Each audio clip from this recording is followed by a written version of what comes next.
Assalamualaikum warahmatullahi wabarakatuh. Perkenalkan, nama saya Alvin Anggara. Saya dari kelas PTI 2D.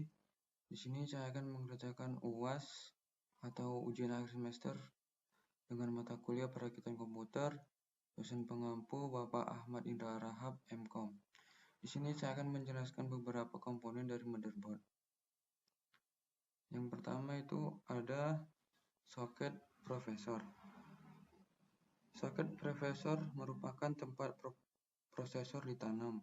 Jadi di sanalah tempat untuk memasang prosesor ketika ingin dipasang, dan prosesor memiliki salah satu fungsi vital, yaitu memproses perhitungan digital. Yang kedua ada slot RAM. Slot RAM dengan memperhatikan pembatas merupakan tempat untuk memori RAM dipasang. Motherboard di atas menggunakan memori RAM jenis DDR3. Sampai artikel yang ditulis ada 4 jenis memori RAM DDR, yaitu DDR1, DDR2, DDR3, dan DDR4. Dan yang ketiga ada 24 pin power connector, yaitu merupakan konektor power 28 atau 24-4 pin dari power supply. Disinilah suplai listrik diberikan kepada motherboard melalui PSU atau power supply unit. Dan yang keempat ada port SATA, yaitu merupakan port serial advance teknologi attachment atau sering disebut SATA. Serial ATA atau SATA berbeda dengan ATA. SATA lebih baru, modern, dan lebih canggih. Fungsi SATA biasa digunakan untuk menghubungkan motherboard dengan HDD atau hard disk drive. Yang kelima ini ada port ID atau ATA ID.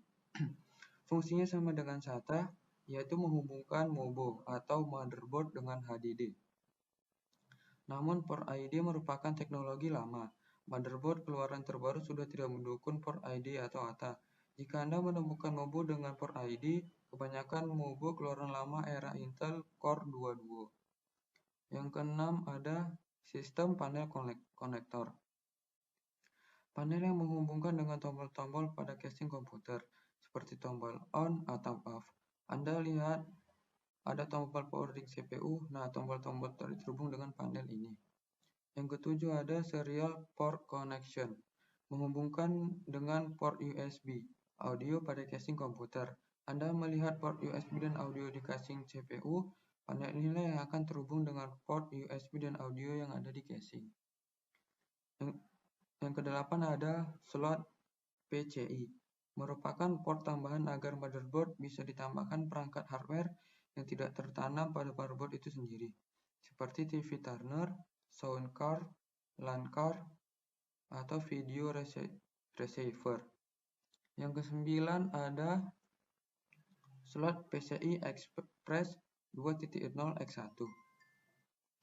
Fungsinya hampir sama dengan PCI tetapi memiliki teknologi yang lebih maju sehingga lebih canggih, yaitu untuk menambahkan komponen seperti TV tuner, sound card, LAN card, atau video receiver. Yang ke-10 ada slot PCI Express 2.0x16. Port PCIe X16 digunakan untuk memasang VGA card. Ingat bahwa bentuk slot PCIe X1, PCIe X16 memiliki bentuk yang berbeda, sehingga hanya kompatibel atau cocok dengan slot tertentu. Contoh VGA card yang disebut untuk slot PCIe X16 hanya cocok untuk slot PCIe X16. Yang 11 ada baterai CMOS, berfungsi untuk menyimpan tanggal dan waktu ketika komputer dimatikan, seperti jam. Ketika komputer dinyalakan, komputer akan selalu kembali di tanggal dan waktu yang tepat. Ini karena settingan waktu tersimpan berkat adanya baterai CMOS.